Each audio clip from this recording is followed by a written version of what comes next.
Energy kids. जादुई लड्डू। विमला की मिठाई की दुकान थी। विमला की बेटी पिंकी उसको मिठाई बनाने में मदद करती थी। पिंकी मिठाई डब्बे में भरकर लोगों तक पहुंचाया करती थी। पिंकी का दोस्त छोटू जो उसके काम में अक्सर मदद किया करता था, लेकिन छोटू की माँ सरला विमला को बिल्कुल पसंद नहीं करती थी, क्योंकि विमला के पास सरला जितने पैसे नहीं थे। इसलिए सरला छोटू को पिंकी के साथ खेलने नहीं दिया करती थी।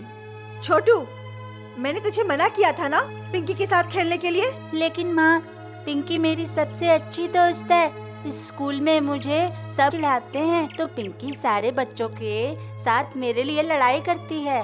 वो सब ठीक है, लेकिन तू उसके साथ नहीं खेलेगा और ना ही उसके घर जाएगा।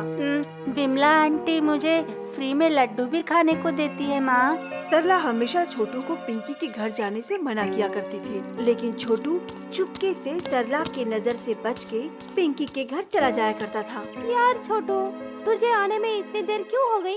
मैं कब से तेरा इंतजार कर रही थी। तुझे पता है, मेरी मम्मी आज दरवाजे पर खटिया लगाकर सो गई थी।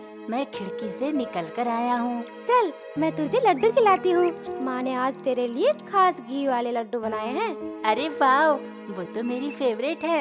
हाँ। छोटू और पिंकी साथ में खूब लड्डू खाते हुए मजे कर रहे थे। तभी अचानक से वहाँ सरला आ जाती है। छोटू, मैंने तुम्हें यहाँ आने से मना किया था ना, तुम मुझे बिना बताए यहाँ क्यों आए?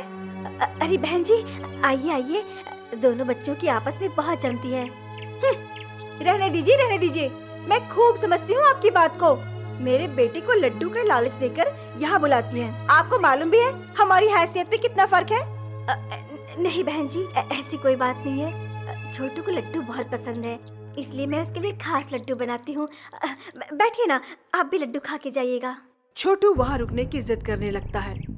सरला उसका हाथ पकड़कर जबरदस्ती उसे वहाँ से लेकर चली जाती है और छोटू को खूब डांट लगाती है। अगर तू वापस पिंकी से मिलने गया ना तो मैं तेरा हाथ पैर तोड़ दूंगी। लेकिन मम्मी, पिंकी के अलावा मेरा कोई और दोस्त नहीं है। तो स्कूल में किसी और को दोस्त क्यों नहीं बनाता? अगले दिन स्कूल में पिंकी और छोटू आपस में मिलते हैं। छोटू पिंकी से बहुत दूर बैठा होता है। छोटू, अब तू मेरा दोस्त नहीं है क्या? ऐसी बात नहीं है, लेकिन मेरी मम्मी मुझे तुमसे मिलने से रोकती है। आज मेरी मम्मी ने बेसन के लड्डू बनाए हैं, तू चलेगा मेरे घर? बेसन के लड्डू? वो भी तेरी मम्मी के हाथों का? हाँ बिल्कुल, चल। छोटू फिर से पिंकी के साथ उसके घर चला जाता है। छोटू को स्कूल में आने से देर होती है तो सरला समझ जाती है कि जरूर छोटू पिंकी के ही घर गया होगा। आज तो मैं उस विमला को बिल्कुल नहीं छोड़ूंगी। सरला गुस्से में विमला के घर जाती है और विमला के घर में रखी सारी मिठाइयाँ गिरा देती है और उसे अपने पैरों से कुचल देती है। तो लड्डू के लालच में बार बार पिंकी के घर आता है ना? हाँ, अब न रहेंगे लड्डू और ना तू यहाँ आएगा। सरला छोटू को लेकर अपने साथ वहाँ से चली जाती है। हे भगवान, वो सरला ने सारे लड्डू खराब कर दिए।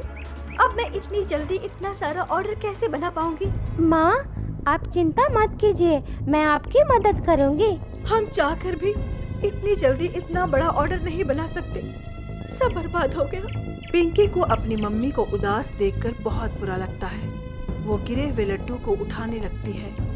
ज्यादातर लड्डू खराब हो चुके थे और खाने लायक भी नहीं थे। तभी एक लड्डू लुढ़कता हुआ पिंकी के पास आता है। एक लड्डू का क्या मैं अचार डालूंगी?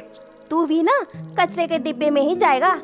इतना बोलकर पिंकी उस लड्डू को जमीन पर फेंक देती है। देखते ही देखते वो लड्डू 2 लड्डू में बदल जाता है। पिंकी ये देखकर हैरान रह जाती है।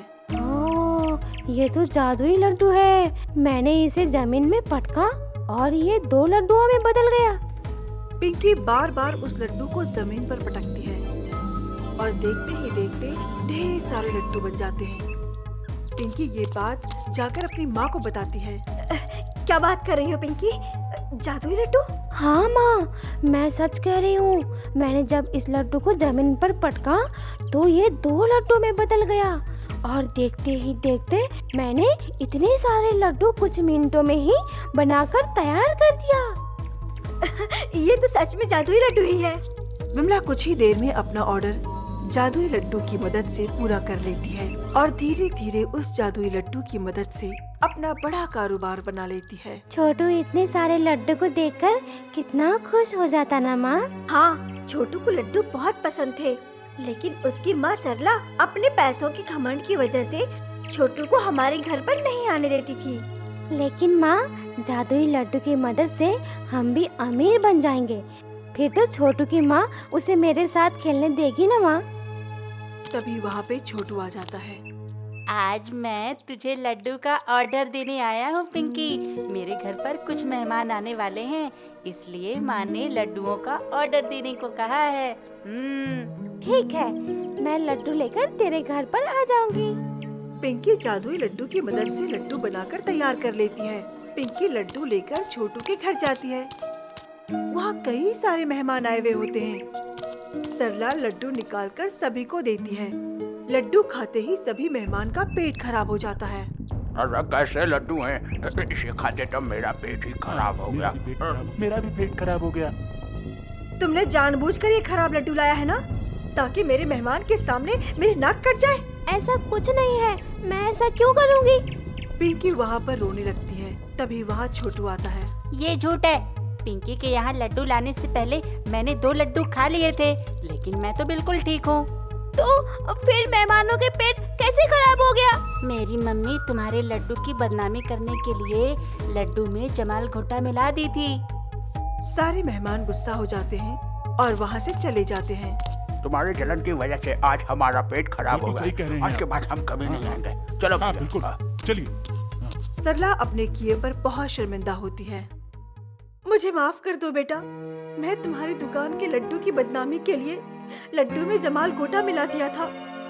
आज के बाद मैं कभी भी छोटू को तुम्हारे घर जाने से नहीं रोकूंगी और मैं खुद आकर लड्डू बनाने में मदद करूंगी। सरला विमला से भी जाकर माफी मांगती है और खूब सारे लड्डू खाती है।